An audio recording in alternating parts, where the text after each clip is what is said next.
सबसे पहले तो महिपाल जी आपको बहुत बहुत बधाई और बहुत बहुत शुभकामनाएं। इस बार आप हरनावा की जनता को प्रतिनिधित्व दे रहे हो, इसके लिए अजंता प्लस चैनल की तरफ से आपको बहुत बहुत शुभकामनाएं। धन्यवाद।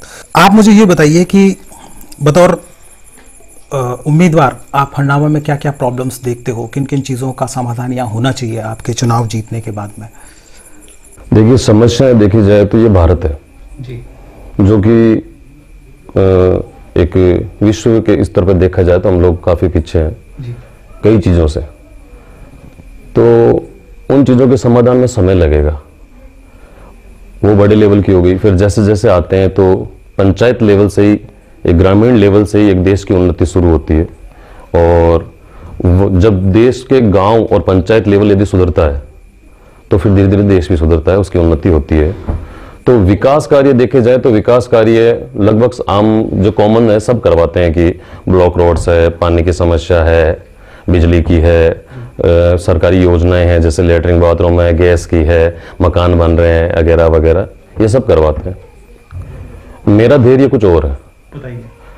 मैं चाहता हूं कि विकास सबसे पहले जो हमारे यहाँ के रहवासी है उनकी आंतरिक स्थिति का हो। और आंतरिक स्थिति का मतलब हो गया जैसे समझ का, मान लीजिए कई हमारे यहाँ समस्याएं हैं जो समझ का और आपसी भाईचारे को कभी एक नहीं होने देती, जिसका नाम है जातिवाद है, बासवाद है, गांववाद है। सबसे पहले जो ये बीमारी जो खून में मिल चुकी है यहाँ पे आई, राजनीतिक कारण है ये और कोई विशेष नहीं है ये कि भाई किसी कमी से या किसी लड़ाई से, किसी झगड़े से, किसी चीज के कारण नहीं। इसमें हम जैसे, मैं भी उसमें शामिल हो सकता हूँ शायद, जैसे राजनीति करने वाले सभी अभी उसमें शामिल है। किसी ने अभी तक ये पहल नहीं करी है, ना तो वार्ड स्तर पे करी है, ना पंचायत स्तर पर, ना जिला स्तर पर, क्योंकि राजनीति करने वालों का सबसे बड़ा नींव है जातिवाद, बासवाद, गांववाद, ये वाद वो वाद। तो मेरी आंतरिक इच्छा यही है कि जातिवाद से ऊपर उठ के जातिवाद, बासवाद, जितने भी वाद है, गांववाद वगैरह वगैरह जो भी वाद है, इन सब की शुरुआत मैं करूं और पहला कदम मैं रखूं कि आओ हम सब मिलके इस चीज को मिटाते हैं। उसके बाद में विकास की गिनती शुरू होगी, उसके बाद में ही विकास का कार्य शुरू होगा। आप पूछ सकते हैं कि कैसे, बताइए। जैसे कि आज राजनीति स्तर पर 2 गुटों में, 3 गुटों में जातिवाद के स्तर पर बढ़ चुके हैं वोटर्स। और गांव के जैसे बरनेल गांव भी है, हरनावा भी है, यहाँ पर भी 4 टुकड़े हैं, ये बास कोल्डियां जो होती है, इधर उधर के मोहल्ले, इनके भी वाद होते हैं। तो ऐसे करके वोटर्स बढ़ चुके हैं। बटे वही लोग हैं जो कुछ अपने आप को जबरदस्ती प्रूव करना चाहते हैं कि हम भी कुछ हैं, लेकिन आम जनता नहीं बटी है। आम जनता अपना काम कर रही है, सुबह खेत में जा रही है, दिन में काम कर रही है, शाम को वापस आ रही है। तब ये जातिवाद, ये जितने भी वाद हैं, इन वादों के कारण क्या है कि आज कोई भी सरपंच बनता है किसी भी पंचायत से, या कोई एमएलए भी बनता है किसी भी तहसील से, तो वो गुटबाजी हो चुकी है। वो गुटबाजी हो चुकी है, 50-50 का रेसा मान लो आप, या रेसा डिवाइड होते रहते हैं कैसे भी।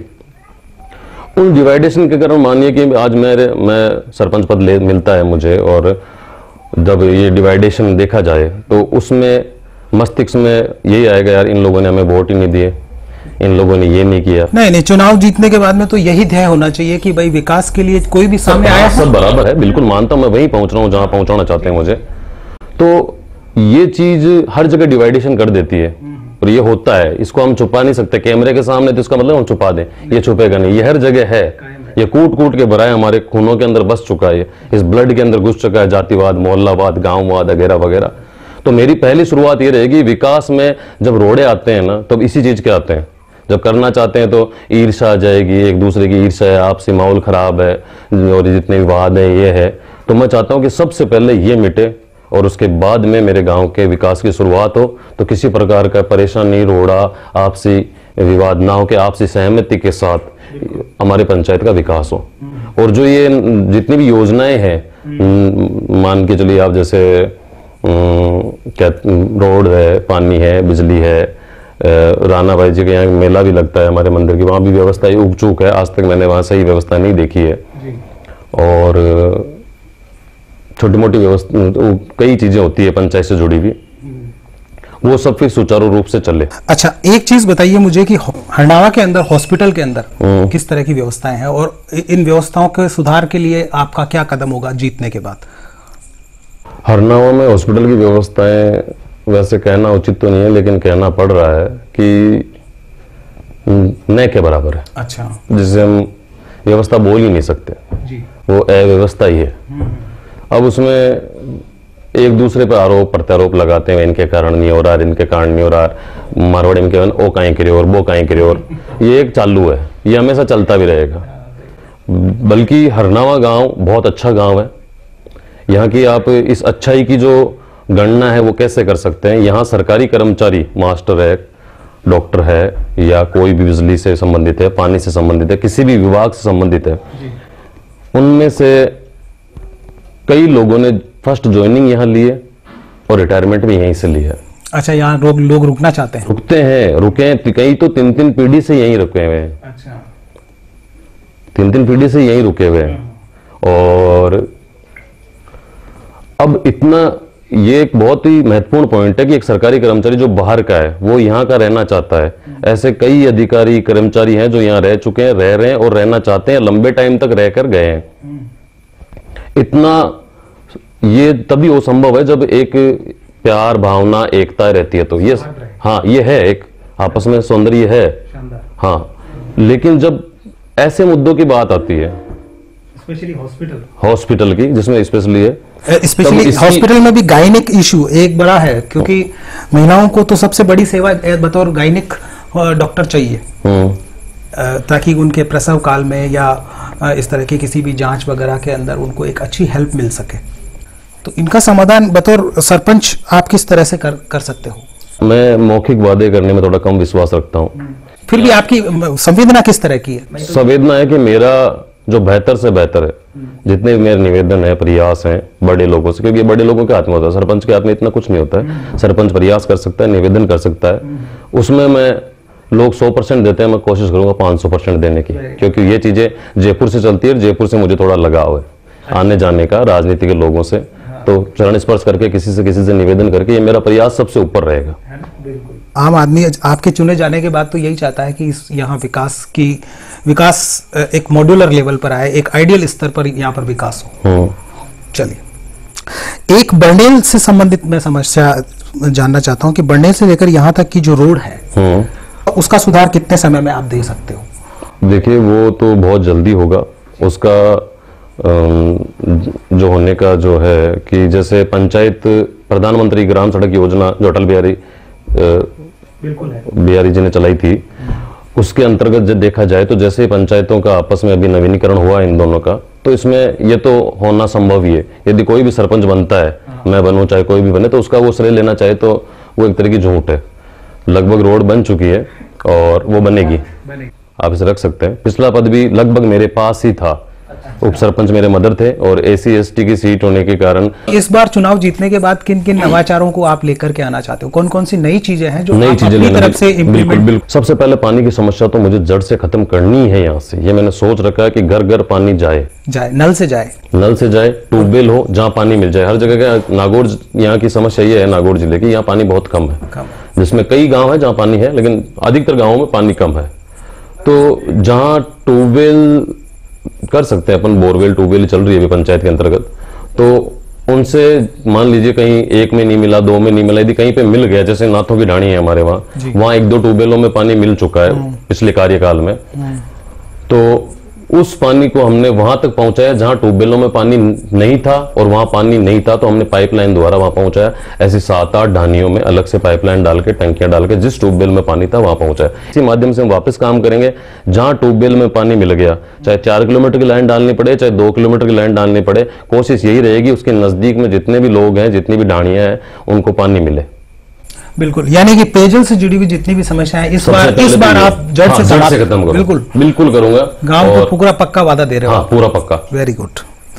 अभी कोरोना काल के समय लोगों के घर आप बतौर सेवा के लिए गए हो, लोगों की हेल्प करने के लिए आप गए हो, तो आपने क्या क्या चीजें नोटिस करी? जैसे मैं व्यक्तिगत तौर पर फील करता हूं कि लोगों की आवास की समस्या बड़ी है, लोगों की खाद्य समस्या एक बहुत ही बड़ी समस्या है, शौचालय की समस्या बहुत बड़ी समस्या है, विद्युत नहीं है लोगों के पास।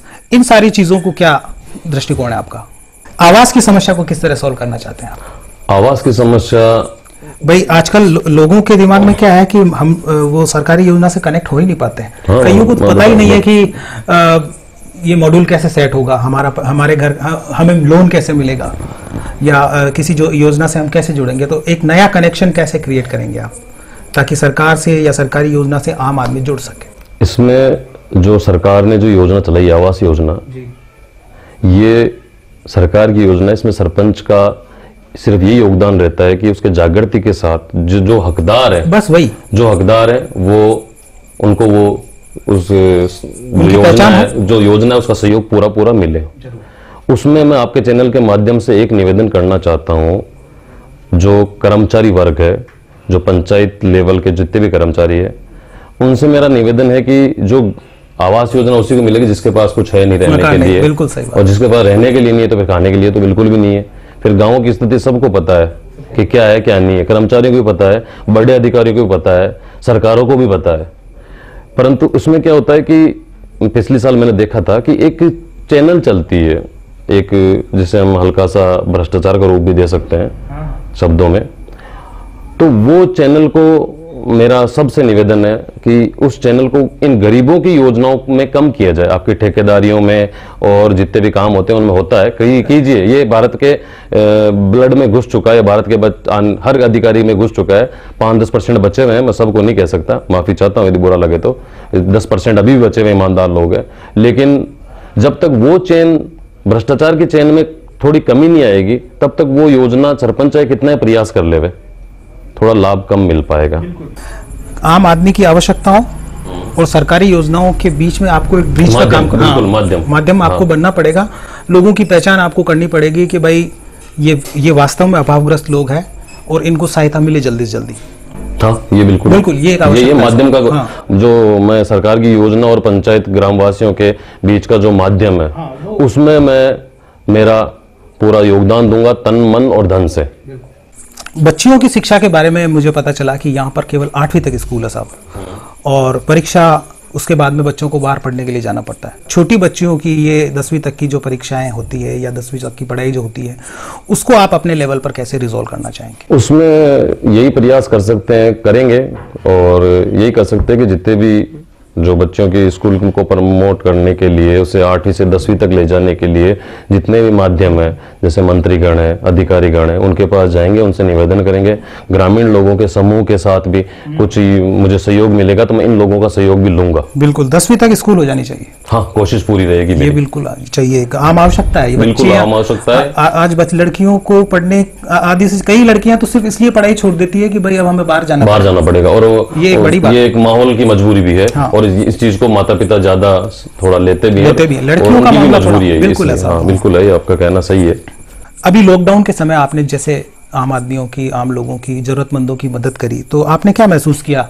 लोगों की खाद्य सुरक्षा किस लेवल की है, वास्तविकता और धरातल पर क्या फर्क महसूस करते हो आप? सरकार की तरफ से जो योजना है वो बहुत अच्छी है, चाहे वो सरकार कोई सी भी रही हो, सब अपना बेहतर करते हैं इन चीजों में गरीबों के लिए।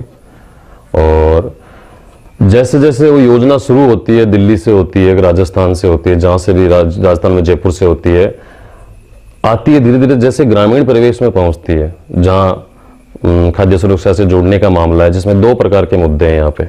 सब जगह है, यहाँ पे नहीं, सब जगह ये चीज आपको सब जगह देखने को मिलेगी। पहला ये, खाद्य सुरक्षा से वो लोग वंचित हैं जो उसके लायक हैं और उनका अधिकार है, वो वंचित है। उसका कारण मेरे नज़र से ये राजनीतिक दलों के जो आपसी तालमेल होते हैं ना, उनका ये, जैसे आज इसकी सरकार है तो इनके एसडीएम साहब लगेंगे, इनके तहसीलदार लगेंगे, इनके अधिकारी लगेंगे, तो जैसे ही फाइलें जाएगी, कार्यकर्ता यदि दूसरी पार्टी का है या वो दूसरे तरीके से, दूसरे किसी संबंध से या किसी कुर्सी के लिए प्रयास कर रहा है, देखिए प्रयास तो सब करते हैं, तो वो जब कर रहा है तो वहां जाते वो फाइलें वापस देखा जाता है, सारे समझे जाते हैं कि कैसा क्या है, तो इन वहां जाते वो फाइलें वापस आ जाती है, क्योंकि धरातल का किसी बड़े अधिकारी को पता नहीं है कि हमारे धरातल पे क्या चल रहा है, किसी को नहीं पता है। 4 आदमियों के अलावा 5वें से वो बोलचाल तक नहीं करते, वो बोलते तक नहीं है, तो उनको कैसे पता चलेगा कि नीचे क्या चल रहा है। और वो कुछ फाइलें जो घूम फिर के वापस आ जाती है। दूसरा मुद्दा ये है कि आप जो राशन डीलर होते हैं, जो खाद्य सुरक्षा से जुड़े हुए इन लोगों को जो देते हैं राशन वगैरह, ये एक अहम मुद्दा है। इसमें हर जगह एक ऐसा भ्रष्टाचार फैला हुआ है, हर जगह कि आधी बार दे देते हैं, नहीं देते हैं, बहका देते हैं, फिंगरप्रिंट नहीं आए, ये नहीं आए। उससे पहले जब रजिस्टर था तब तो बिल्कुल मुंह ही नहीं लगाते थे, अब तो ओटीपी करके मोदी जी ने बहुत अच्छा किया है, अंगूठा लगाना इंटरनेट से जोड़ के ऑनलाइन करके। तो आज उन राशन डीलरों की मजबूरी हो गई कि अंगूठा भी लगवाना पड़ेगा, ओटीपी लेना पड़ेगा, लेकिन फिर भी वो गुमराह कर देते हैं। तो इसके बारे में मैंने भी विचार किया है। मेरे गांव की सबसे बड़ी समस्या मेरे गांव की यही है। मैंने ये विचार किया कि ये समस्या क्यों है और इसे कैसे मिटाया जाए।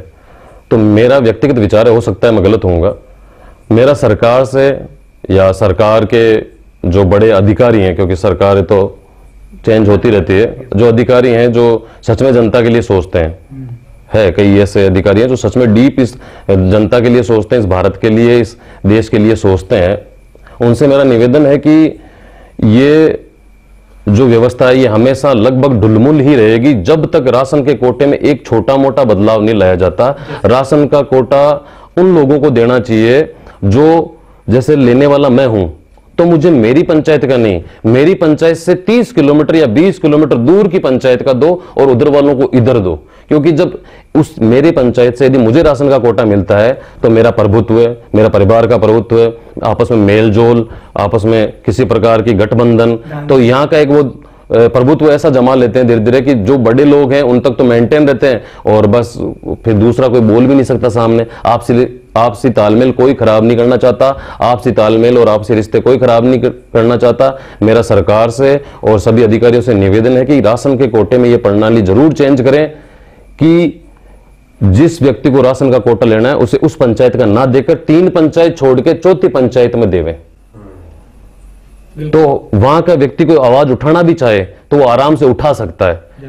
जहां की मान लीजिए मैं यहाँ पे आज आवाज उठाऊं तो यहाँ आपस में सबके मिलने वाले हैं ही, सब परिवार वाले से, एक गांव एक परिवार ही है, तो सब आपस में, तो वो सोचता है मैं मेरे रिश्ते क्यों खराब करूं, वो सोचता है मैं मेरे रिश्ते क्यों खराब करूं। कोई सामने आ गया तो फोन कर देंगे, हाँ इन गाँव दे दीजो, इनको काम कर दीजो, बिन राजी कर दे भेज दे। तो ये चीज का, इस चीज से बाहर निकलने का ये रास्ता है और दूसरा कोई रास्ता नहीं। इन सबको 30-30 किलोमीटर दूर पटको, इस पंचायत से उधर, इस पंचायत से इधर, तभी निस्तारण होगा और लोग खुल के बोलेंगे भी। ये एक अच्छा समाधान है। चलिए, अब एक समस्या और है यहाँ की जो रोड लाइट से जुड़ी हुई है। जी, आप ये समस्या मत लाइए, ये मेरे उसमें है, मेरे आपकी प्राथमिकता पानी में आके रह गए, मेरी जो है वो आप इसमें है मेरे ऑलरेडी। रोड लाइट मत लीजिए, रोड लाइट एक छोटा सा मुद्दा है। मैं जो मैंने सोच रखा है, तो परमात्मा क्या करवाएगा, क्योंकि उससे बड़ा कोई नहीं है, पृथ्वी उसी की है, हम सब तो एक बस एक मात्र प्रयास करने वाले हैं। मेरा सबसे पहले पानी वाला हो गया, उसके बाद में है कि कोई भी बिजली से वंचित ना रहे, आना जाना करके जैसे भी उनका वो बिजली मिल जाए। खाद्य सुरक्षा से जुड़े हुए लोग हैं उनको मिले, और जो सच में खाद्य सुरक्षा के अधिकार है उनका, जो वंचित है उनको मिले। अधिकारियों से मेरा निवेदन है कि फाइलें वापस ना फेंके राजनीतिक दलों के उस गठबंधन में या दबाव में या जातिवाद के स्तर पर, या इसके वोटर ज्यादा है इसके कम है, ये जरूर आप लोग ध्यान रखें। और मेरा नहीं, मैं चाहे आऊं चाहे नहीं आऊं, सभी सरपंच कोई भी आए, खाद्य सुरक्षा का कोई भी व्यक्ति है तो उसको खाद्य सुरक्षा का अधिकार मिलना चाहिए, एक भी वंचित नहीं रहना चाहिए। 10 ज्यादा चला जाए तो कुछ नहीं, चलो जा रहा है, इसी भारत के वासी हैं, 2 किलो गेहूं मिल गए तो मिल गए, क्या है, इतना बड़े बड़ा भ्रष्टाचार हो रहे हैं देश के अंदर। 2 किलो गेहूं यदि किसी घर पे चले जाते हैं तो कोई वो नहीं है, सरकारों को कोई परेशानी नहीं है। अब फिर नेक्स्ट ये है कि हमारे गाँव में एक समस्या है कि नालियों संबंधी है। तो नालियों के अंदर क्या है कि एक तो कुछ आकार, भौगोलिक आकार के कारण कहीं खड्डे हैं, कहीं कुछ है, तो उसको लेके भी मेरा विशेष टारगेट ये है कि एक उच्च लेवल की नालियों की व्यवस्था हो, सफाई, ताकि सफाई रहे और एक लोटा भी पानी डाले तो वो बाहर निकल जाएगा उससे, इस स्तर पर नालियों की व्यवस्था हो। एक सफाई के अंदर हर जगह सूखे कचरे का, गीले कचरे के वो डिब्बे रखे जाएं, और सब उसके अंदर जो भी है उन थोड़ा बहुत तो ग्रामीणों को भी समझना पड़ेगा, नहीं तो डिब्बा पड़ा इधर, कचरा पड़ा इधर, तो ये संभव नहीं हो पाएगा। और उस कचरों के डिब्बे को कलेक्ट करके गांव से बाहर फेंका जाए, और जितने भी पुराने हमारे गांव के बीच के अंदर 2-3 जगह बीच गांव में पुराने कुएं जो जर्जर अवस्था में, मैं चाहता हूं उनको एक शानदार ग्रामीण कलाकृति देके उनकी ऐसा लगे कि सच में ये कुछ है। वो पुराने टाइम के भी एक हैं। ग्रामीण परिवेश की झलक सी हाँ, झलक सी नजर आए, जैसे पनघट है, पनघट के पास जमघट है, एक ऐसा माहौल सा क्रिएट होता रहे। एक और सवाल मेरे मन में चल रहा है कि यह हरनावा अपने आप में राणा बाई के कारण जाना जाता है, पहचाना जाता है। राणा बाई का नाम लोग हरनावा के साथ लेते हैं। बिल्कुल लेते हैं। तो इस यहाँ पर मेला लगता है, यहाँ पर बहुत सारे यात्री जातरू वगैरह सब खूब आते हैं। इसे क्या आप नया आकार देना चाहते हो? क्या ऐसी व्यवस्थाएं रहती है? मेले की क्या तकलीफें हैं? मेले की सबसे बड़ी समस्या ये रहती है कि व्यवस्थाएं जो है, क्योंकि श्रद्धालु ज्यादा आते हैं और तो भीड़ भी होगी, वो आएंगे तो साधन भी आएंगे। तो सबसे बड़ी समस्या है कि ये जो भीड़ भड़ाका है ये ना होकर एक शांति से दर्शन हो सबको, एक ये खचपच भींचावा चीज होती है, अंदर बजे खचपच होती है, ये ना हो। और जिसमें एक दो बार किया भी था मैंने पूरे गांव को, जिसमें सिर्फ आदमी घुसने की जगह रखी थी, बाकी गाड़ियों का रास्ते बाहर करे थे और खेतों के अंदर पार्किंग गांव से बाहर करी थी। उसमें थोड़ा ग्रामीणों का सहयोग कम मिल पाया, तो मैंने फिर उससे थोड़ा किनारा कर लिया। तो इस बार आप चाहते हो कि पार्किंग की व्यवस्था ढंग से हो? हाँ, पार्किंग की हो, उनकी दर्शनों के लिए भी आराम से आवागमन हो, पानी की व्यवस्था, जो छोटी मोटी पेयजल की व्यवस्था, ये आवश्यक है साहब, बहुत मौलिक आवश्यकता है ये। तो ये लोकतंत्र की प्रथम सीढ़ी है साहब। सरपंच का चुनाव तो बहुत छोटा चुनाव होता है, तो वहां पर तो ये चीजें, ये मुद्दे, ये राष्ट्रीय मुद्दे नहीं है, गांव के मुद्दे ही सॉल्व करने हैं। समझे नहीं मेरा कहने का तात्पर्य। ये लोग बोलने के लिए तैयार हैं, लेकिन ये पता है लोगों की जागृति आ चुकी है, इसलिए वापस उनको जवाब मिले इसलिए नहीं बोल रहे। इस लेवल के झूठे वादे कर रहे हैं, सब कर रहे हैं मिलजुल के, एक दूसरे की बुराई कर रहे हैं, खेचतान कर रहे हैं, और विकास तो मौखिक रूप से कुछ नहीं होता। मैंने बचपन में एक कथा सुनी थी, शायद हो सकती है वो सच है एक झूठ है। श्रीनाथ जी का मंदिर है नाथद्वारा में, तो ये ज्यादा बचपन में तो नहीं सुनी थी, मतलब जैसे मैं 12th में या था उस समय की बात है कि श्रीनाथ जी का मंदिर है, वहां घी आता है एक टैंकर भर के। एक टैंकर भर के कहां से आता है किसी को नहीं पता, और हर महीने का एक टैंकर आता है या एक साल का एक टैंकर आता है, मुझे याद नहीं अच्छे से। उसमें जब बिल्टियां चेक होती है तो बिल्टी में लिखा होता है, बिल्टी जो आती है, जो एड्रेस आता है भाई कहां से आया माल कहां जाएगा, उसको बिल्टी बोलते हैं। उस बिल्टी में लिखा होता है, भेजने वाले का नाम जो होता है उस जगह पे लिखा होता है श्रीनाथ, पाने वाले का लिखा होता है वहीं लिखा होता है श्रीनाथ। तो भेजने वाला भी श्रीनाथ, पाने वाला भी श्रीनाथ। तो मैं कहना कुछ नहीं चाहूंगा, करके जो मुझसे होगा वो मैं करके ही बताना चाहता हूँ। लॉकडाउन के अंदर भी मैंने देखा है कि आपने काफी जरूरतमंदों को सेवाएं दी है, और ऐसी कौन कौन सी चीजें हैं जो लोग, जैसे मेरे भी सोशल मीडिया पे, मेरे क्या सोशल मीडिया यूज करना थोड़ा मैं कम जानता हूँ, क्योंकि समय थोड़ा उसमें बर्बाद सा ही होता है, इसलिए तो मेरे भाई है छोटे, उनको बोल रखा है वो कर देते हैं, और वो मुझसे उचित करते हैं, अच्छा करते हैं, उन्हें उस चीज़ का अच्छी जानकारी और नॉलेज भी है। तो मैं उस बारे में शायद कुछ नहीं कहना चाहूँगा, क्योंकि ये जो किया है लोग इसे भामाशाह का रूप देते हैं, कहीं पर भी करते हैं। तो शायद मेरे भी भाइयों ने लिख दिया था भामाशाह, मैंने कहा था हटाओ ये बाटा भामाशाह है क्या होता है भामाशाह? भाई इतना सा कोई 4 कट्टे लेके घूमे तो मैं मेरे स्वार्थ के लिए घुमाऊं, मास्क लेके घुमाऊं तो मेरे स्वार्थ के लिए घुमाऊं, कि भाई मैं जाऊंगा लोग मुझसे मिलेंगे तो लोगों को लगेगा यार ओ सरपंचों को आपके चुनाव में वोट इन देना है। तो ये कोई भामाशाह की रूलिंग में नहीं आता है, कोई ऐसा भामाशाह इसे नहीं कहते। गुप्त बडेरे सब कह के गए, गुप्त दान महादान होता है। परमपिता परमेश्वर हमेशा भावों को देखता है, भावनाओं को देखता है, क्रिया को नहीं देखता है, सोच को देखता है। तो मैं इस चीज भामाशाह नाम से या डोनेशन के नाम से मैंने क्या किया? मैंने कुछ भी नहीं किया।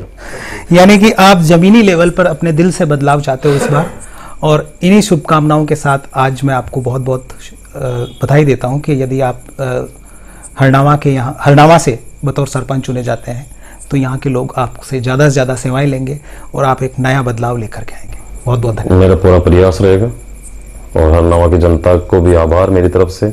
जरूर। हरनावा की जनता को मेरी तरफ से नमस्कार, आशीर्वाद प्रदान करें मुझे। मैं हरनावा पंचायत के सभी ग्रामवासियों से निवेदन करना चाहता हूँ कि जो अभी ये चुनावी दंगल है सरपंच पद के लिए, उसमें आप सब मुझे आपके वोट और आशीर्वाद देके मुझे सरपंच पद के लिए चुने और आशीर्वाद प्रदान करें।